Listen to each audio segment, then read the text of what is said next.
அப்ப இவ்வளவு இந்த அரசுக்கு இவ்வளவு நெருக்கடி கொடுத்த பிறகும் நாங்க இந்த நலத்திட்டங்கள் ஏழைக்கு 1,31,00,000 பேருக்கு மாதம் 1000 ரூபாய் கொடுக்கிறோம்.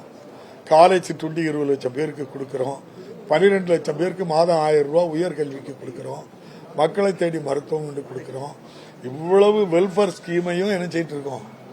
இவ்வளவு நெருக்கடிக்கு இடையிலையும் பண்ணி 2003 தமிழ்நாட்டில் 2004 இந்தியா முழுதும் வாஜ்பாய் அவர்கள் பிரதமராக இருக்கும்போது தமிழ்நாட்டில் மாண்புமிகு அம்மையார் ஜெயலலிதா அவர்கள் இருக்கும்போது பழைய ஓய்வூதியம் நிறுத்தப்பட்டது. இந்த புதிய ஓய்வூதியத்தை நிறுத்திட்டு எத்தனை வருஷத்துக்கு பிறகு நம்முடைய மாண்புமிகு முதல்வர் நம்முடைய அரசு ஊழியர்கள், ஆசிரியர்கள், பணியாளர்களுடைய பழைய ஓய்வு திட்டத்தையும் கொடுத்து ஃபேமிலி பென்ஷனையும் கொடுத்து அவங்களுக்கும் ஃபேமிலி பென்ஷனுக்கும் படி என்ன கொடுத்தாலும் அதுவும் உண்டுன்னு சொல்லியிருக்காங்க. நீங்க எல்லாம் சொல்லணும்ல தம்பி, இவ்வளவு நெருக்கடி இதுல ஒரு அரசு செயல்படுது.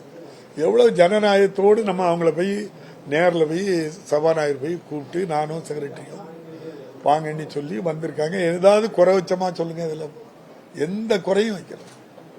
அவ்வளவு கண்ணியமா இதனால தமிழக சட்டமன்ற மாண்பு மட்டும் இல்ல, தமிழ்நாட்டின் மாண்பும் காப்பாற்றப்பட்டிருக்கு. மாண்புமிகு ஆளுநர்கிட்ட இருக்கு.